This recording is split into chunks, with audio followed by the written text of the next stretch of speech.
Hey folks, and welcome back to the channel. HappyCattyCrypto here. So let's get an update out there about this situation that's been developing with CoinIn.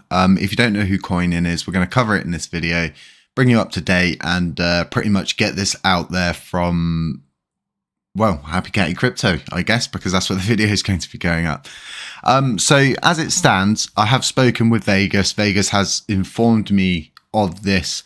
Vegas has put out a tweet. I haven't put out a tweet yet myself because you know me, I always do my own due diligence. I always do my own research, and I always want to make sure that there's no nasty business involved for the Lunar Classic brand itself, the community, or the coin's price, so to speak. So this is one of them situations that has developed. I've taken a look at it, and the negative outcomes are what happens if it all fails on their side. Well, nothing actually happens on our side, so we're pretty fine. The bridge still stays standing. Nothing gets set on fire or anything like that. There's no real negative outcomes. There's only a positive outcome if it all goes ahead, if it all goes to plan, and if it continues to pretty much become implemented. Now, even though be it small, and these folks have not been around for an amazingly long time. As you can see, CoinIn has operated safely for 1,500 days. And now I had never heard about CoinIn.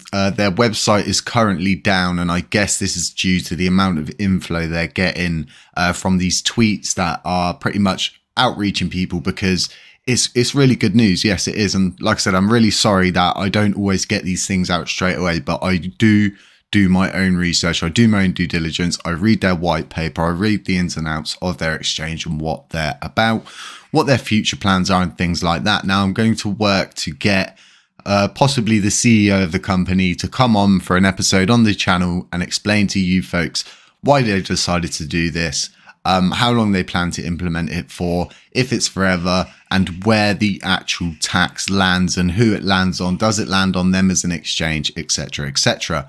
Now, as you can see, they've put out their own tweet saying CoinIn participated in the LUNC burn Prop 3568 1.2% tax burn, the first and most transparent CEX to help the Lunar community. If we get 2,000 retweets till the 4th of the 7th, we burn, I think that's 1 million, isn't it? 1 million? Yeah, 1 million. Sorry, depending on what screen I'm using, it's really small for me, so I'm sorry if that says something higher, but to me it looks like 1 million, right?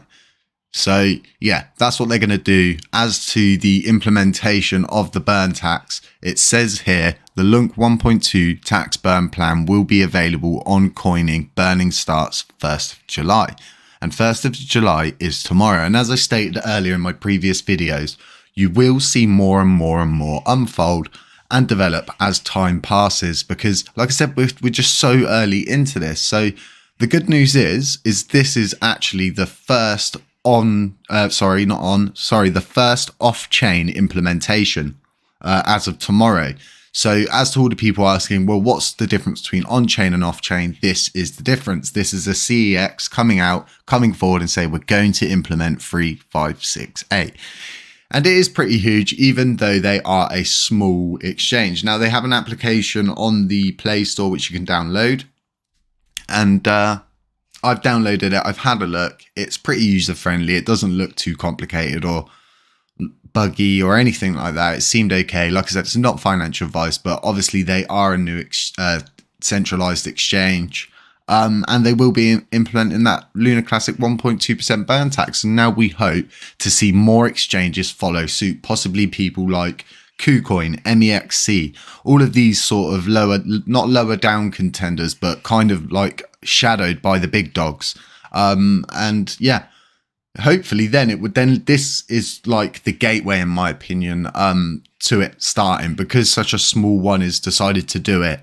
And like I said, we're going to try get them on, and we're going to get them to explain to the community exactly where this burn tax gets implemented, how it gets implemented, how they did it, and how other exchanges can easily follow suit, and exactly where that 1.2% tax actually comes from. Because I think it's important that the community knows and understands exactly where these taxes come from and who it actually directly affects. So as far as I'm aware, it's not the maker taker that gets affected. It is the user themselves buying, selling, trading, longing or shorting Luna Classic. So yeah, really, really good to see this. Like I said, I have reached out to these folks, so I do hope to get a reach back.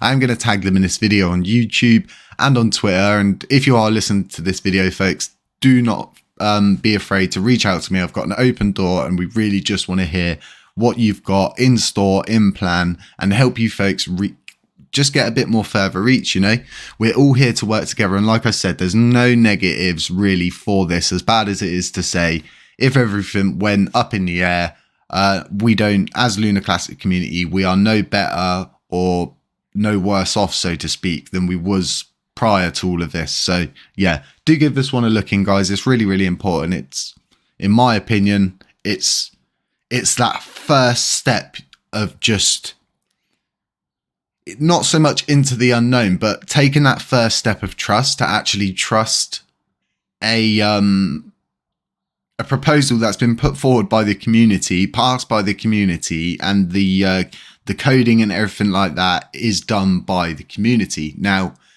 this is and could be the first step to, like I said, more exchanges doing it. So do keep an eye out for those.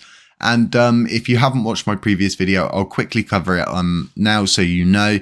There has been 1.14 billion burnt so far over the course since we first started. And yes, we burnt more last month than we did this month. But like I said, things like this coming out, coming forward and making themselves known and actually making that first step to go, do you know what? We're gonna fulfill what the community wants. We're going to fulfill their wishes, and we're going to implement that 3568 burn tax. So yeah, do look forward to that one, folks. I put out a tweet earlier pretty much saying about all of the scam bots, doppelganger accounts, bots talking and all kinds of things like that. I'm getting really good control of it now.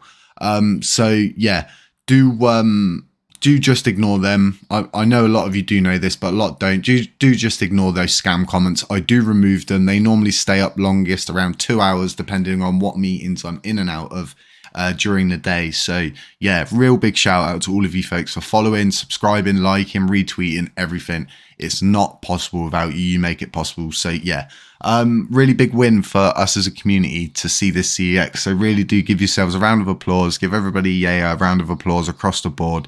And yeah, we look forward to bringing you more good news, more things as they unfold, as they unravel here at HappyCattyCrypto. So yeah, stay safe, beware of scammers, doppelgangers, anybody pretending to be me or HappyCattyCrypto. And yeah, catch you in the next one. It's not financial advice.